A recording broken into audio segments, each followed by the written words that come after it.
Sa mga kapwa ko guro ng pampublikong paaralan, tandaan po natin na kung kayo ay maa-assign ngayong buwan ng July para sa mga gawaing pampaaralan tulad ng enrollment at brigada eskwela, hindi po yan libre at hindi po yan kawang gawa. Kada 8 oras na igugugol nyo sa paaralan ay may katapat po yan na service credit.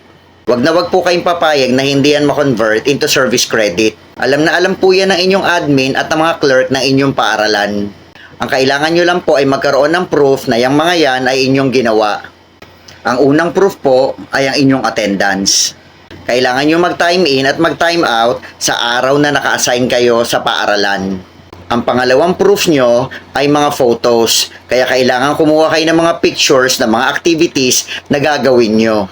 Malaking tulong po ang service credit dahil kung kayo naman ay magkasakit at umabsent during the regular school year, ay hindi kayo makakaltasan sa inyong sahod.